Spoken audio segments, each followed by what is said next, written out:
Hello. आज की class में हम सीखने वाले हैं फुल स्टैक डेवलपमेंट क्या होता है।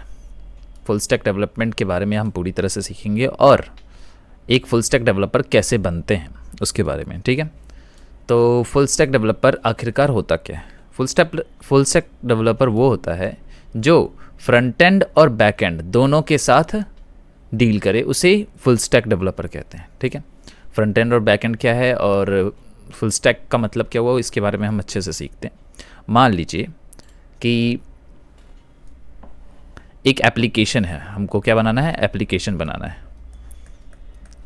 एप्लीकेशन बनाना है, ठीक है। तो एप्लीकेशन के दो पार्ट्स होंगे। एप्लीकेशन के दो पार्ट्स होंगे। पहला पार्ट ये होगा जो कि यूज़र देखेगा और दूसरा पार्ट वो होगा जो कि एक डेवलपर देखेगा। डेवलपर पीछे से उसको कंट्रोल करेगा, डेवलपर। ठीक है, या फिर जो लॉजिक्स लगेंगे उसके अंदर में वो दूसरा पार्ट होगा। ठीक है, तो जो यूज़र देखता है उसे कहते हैं हम फ्रंट एंड। क्या कहते हैं? Front end. ठीक है, और जो डेवलपर देखता है या फिर लॉजिक्स जिसके अंदर में लिखे होते हैं या फिर डाटाबेस जिसके अंदर में होता है, जो जितने भी डाटा कलेक्ट होता है, ठीक है, ये सारी चीज़ें होती है वो बैक एंड के अंदर में आती है। Back and. इतना समझ में आया कि एक एप्लीकेशन बनता है जिसके अंदर में दो पार्ट्स होते हैं हमारे पास, जो कि एक तो यूज़र इंटरफेस होता है और एक होता है हमारा डेवलपर, या फिर जो कि डेवलपर के पास होता है, जो डेवलपर की कंट्रोल में होता है। और वो चीज़ जैसे कि लॉजिक्स वगैरह जितने भी एक एप्लीकेशन में लगते हैं या फिर जितने भी डाटा कलेक्ट होता है कि एप्लीकेशन के अंदर में, वो सारी की सारी चीज़ें हमारी बैकएंड के अंदर में आ जाता है। इतना आ गया समझ में? अब तो यही चीज़ होती है हमारे क्या? Front end development. ठीक है, अब हम देखेंगे कि स्टेप बाय स्टेप कैसे हम बन सकते हैं एक front end developer. Front end बोल रहा हूँ मैं, फुल स्टैक डेवलपर एक कैसे बन सकते हैं हम, स्टेप बाय स्टेप गाइड देखते हैं। ठीक है, तो पहले मैं एक ये ले लेता हूँ। हाँ ठीक है,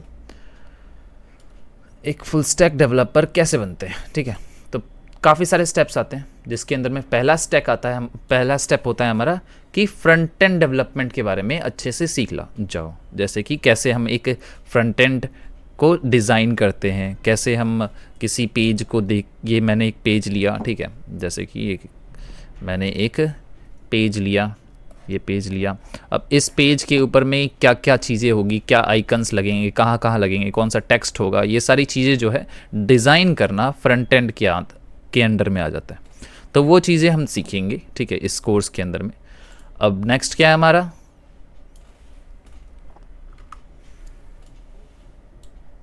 फ्रंट एंड डेवलपर का पर्पस क्या हो जाएगा कि यूआई इंटरफेस जो कि है, एक यूआई इंटरफेस जो डिज़ाइन करने का काम होता है वो फ्रंट एंड डेवलपर का होता है।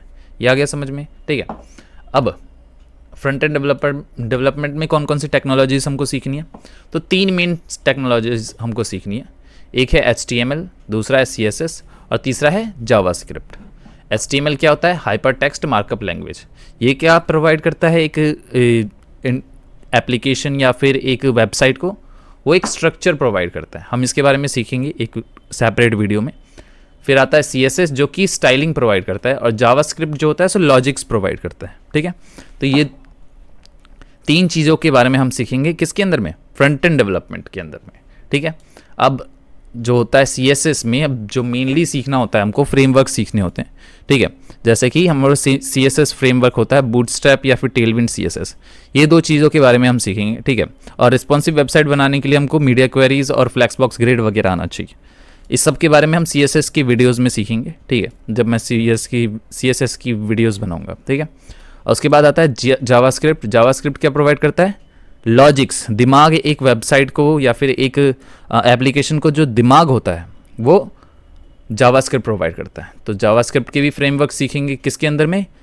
फ्रंट एंड में, जो कि है रिएक्ट या फिर एंगुलर वगैरह, व्यू। तो मेनली हम सीखने वाले हैं रिएक्ट के बारे में। जो ये रिएक्ट है इसके बारे में हम सीखेंगे। ठीक है, और व्यू और एंगुलर के बारे में किसी और कोर्स के अंदर में हम सीखेंगे। इस कोर्स के अंदर में हम रिएक्ट जेएस के बारे में सीखने वाले हैं, ठीक है। नेक्स्ट,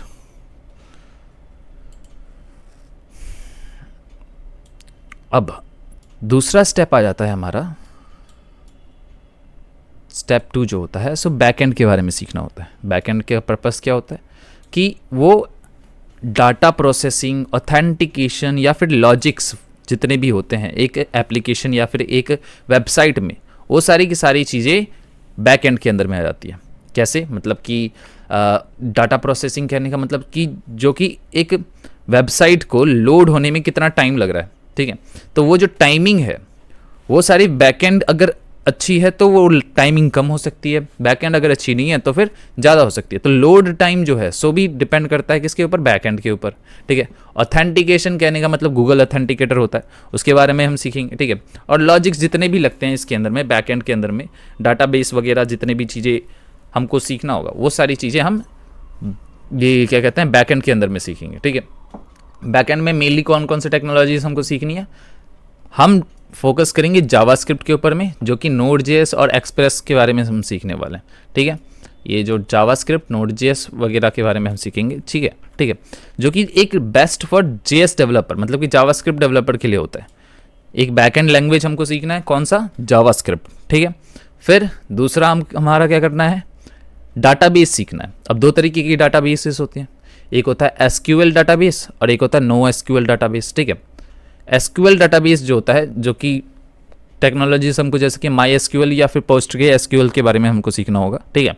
और नो एसक्यूएल में मोंगोडीबी हमको सीखना होगा। अब देखो होता क्या है कि तुम नोड.जेएस ज़्यादातर पढ़ने वाले हो, तो हम मेनली हम मोंगोडीबी के बारे में सीखेंगे, जो कि नोड.जेएस के लिए बहुत अच्छा होता है।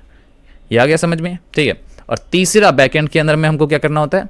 ऑथेंटिकेशन या फिर सिक्योरिटी के बारे में हमको सीखना होता है, जैसे कि ऑथेंटिकेशंस क्या होते हैं वगैरह, और यूज़र ऑथेंटिकेशन कैसे लगाते हैं एक वेबसाइट के अंदर में वगैरह। ये सारी चीज़ें जो हैं सो कि हम सीखेंगे, ठीक है। ज़्यादा कंफ्यूज होने की ज़रूरत नहीं है, सिंपल सा है कि हम दो चीज़ों के, पहला स्टेप था फ्रंट एंड के बारे में सीखना, दूसरा स्टेप था बैक एंड के बारे में सीखना। फ्रंट एंड में हम तीन चीज़ों को लेकर चलेंगे। पहला होगा क्या? HTML, CSS, JavaScript. फिर हम यहाँ से जंप करेंगे रिएक्ट के ऊपर में। रिएक्ट के बाद जब हमारा फ्रंट एंड यहाँ तक कंप्लीट हो जाएगा, फिर हम यहाँ पर ये सेकंड स्टेप पे आएंगे, जिसमें होगा क्या कि हमको सीखना होगा क्या? नोड.जेएस के बारे में। नोड.जेएस, फिर एक्सप्रेस एंड और भी चीज़ें जो कि हम सीखने वाले हैं, ऑथेंटिकेशन कैसे करते हैं वगैरह वगैरह, ठीक है। फिर आता है नेक्स्ट स्टेप जो होता है सो होता है हमारा क्या? वर्जन कंट्रोल के बारे में सीखना। वर्जन कंट्रोल के बारे में सीखना कहने का मतलब क्या है कि कोड का जो ट्रैक है या फिर चेंजेस है या कोलैबोरेशन है, वो सारी चीज़ें जो हैं सो वर्जन कंट्रोल के अंदर में सीखेंगे, जैसे कि गिटहब वगैरह जो है वो चीज़ें हमको सीखना होगा, ठीक है। दो चीज़ें सीखनी होगी, एक गिटहब के बारे में और गिट के बारे में, ठीक है। और उसके बाद गिट कमांड्स के बारे में, जैसे कि इनिट कैसे करते हैं, कमिट कैसे करते हैं, पुश कैसे करते हैं, पुल कैसे करते हैं, ये सारी चीज़ों के बारे में हम सीखने वाले हैं, ठीक है। और फोर्थ स्टेप क्या होगा हमारा कि एपीआईज के बारे में सीखना है। फ्रंट एंड और बैक एंड को कनेक्ट करके रखने के लिए जो की ज़रूरत होती है, किस चीज़ की? एपीआईज की। उस चीज़ के बारे में हमको सीखना है, कैसे बनाते हैं, कैसे हम रेस्टफुल एपीआई कैसे बनाएंगे या फिर ग्राफ क्यूएल के बारे में कैसे करेंगे, ये सारी चीज़ें हम सीखने वाले, ठीक है। करता क्या है कि डाटा को सर्वर से या फिर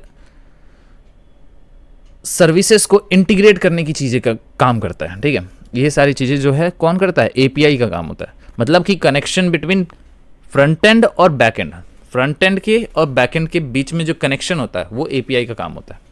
ये आ गया समझ में? तीन चीज़ों के बारे में हम सीखेंगे, एक होगा रेस्टफुल एपीआई कैसे बनाते हैं, ठीक है। फिर ग्राफ क्यूएल एक ऑप्शनल टेक्नोलॉजी है लेकिन सीख लेंगे, अब इसको भी हम सीखेंगे, ठीक है। फैच एपीआई और एक्सियोस के बारे में हम सीखेंगे कि क्या होता है और कैसे करते हैं। नेक्स्ट है हमारा डेवऑप्स और डिप्लॉयमेंट, मतलब कि अब लास्ट स्टेप जो होगा सो की होगा डिप्लॉयमेंट के ऊपर, जो कि हम सीखेंगे। मेनली हम सीखने वाले हैं AWS के बारे में। AWS की जितने भी सर्विसेज हैं वो हम सीखने वाले हैं, ठीक है। AWS इसका मतलब अमेज़ॉन वेब सर्विसेज, ठीक है। जो कि होस्टिंग के लिए काम आता है, ये हम सीखने वाले हैं इस कोर्स के अंदर में। तो अभी तक का क्या था हमारा, अब ये जो डेवऑप्स और डिप्लॉयमेंट का मतलब क्या हुआ कि ये जो होता है वो डिप्लॉयमेंट, मतलब कि अगर आपने क्या कर लिया कि एक एप्लीकेशन बना लिया, ठीक है। एप्लीकेशन बनाने के बाद अब लोगों के तक पहुंचाना है उस एप्लीकेशन को, तो उस एप्लीकेशन के लिए तुम क्या करोगे, होस्ट करोगे। क्या करोगे, होस्ट करोगे। तो उस चीज़ के लिए हम ये सीखने वाले हैं डेवऑप्स के बारे में, ठीक है, और डिप्लॉयमेंट के बारे में सीखने वाले हैं। तो मेन पर्पस क्या हुआ इस पूरे इसका, क्या कहते हैं, हमारे लेक्चर का, कि फुल स्टैक डेवलपमेंट 3 चीज़ों को मिला के बनता है। पहला है हमारा क्या, फ्रंट एंड, जो कि यूज़र इंटरफेस होता है। दूसरा है हमारा बैक एंड,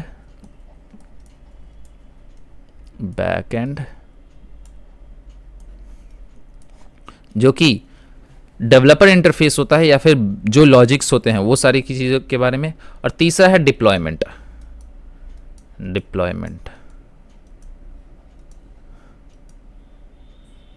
ठीक है, तो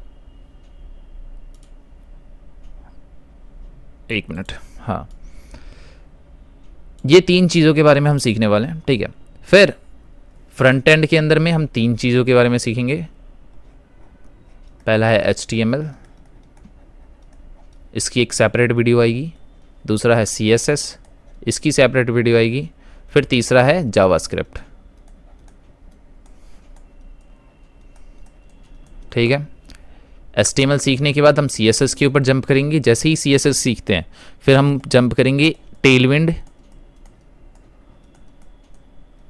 या फिर बूटस्ट्रैप के बारे में सीखना स्टार्ट कर देंगे, ठीक है। बूटस्ट्रैप,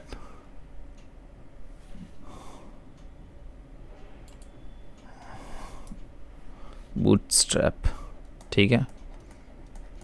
फिर हम जावास्क्रिप्ट, पहले तो हमको क्या करना होगा कि CSS की बेसिक्स कंप्लीट करनी होगी और थोड़ा सा एडवांस के ऊपर जाके फिर हम जावास्क्रिप्ट के ऊपर जंप करेंगे। और उसके बाद हम टेलविंड के ऊपर मतलब टेलविंड स्टार्ट कर देंगे। फिर हमारा क्या काम होगा, नेक्स्ट स्टेप करना जावास्क्रिप्ट के बाद। जावास्क्रिप्ट में ही हम सीखेंगे क्या, जैसे ही जावास्क्रिप्ट सीख लेते हैं, मतलब कि हमको अब जावास्क्रिप्ट के साथ खेलना आ जाता है और सब कुछ करना आ जाता है, तब हम बढ़ेंगे रिएक्ट के ऊपर, ठीक है। रिएक्ट क्या होता है, कैसे फ्रंट एंड के लिए यूज़ कर सकते हैं, कैसे इंटरफेस बना सकते हैं, तो ये सारी चीज़ें रिएक्ट से सीखेंगे, ठीक है। फिर आता है बैक एंड के ऊपर हम क्या करेंगे कि Node.js के बारे में सीखेंगे, Node.js के बारे में सीखेंगे, डाटाबेस के बारे में सीखेंगे, डाटाबेस, ठीक है।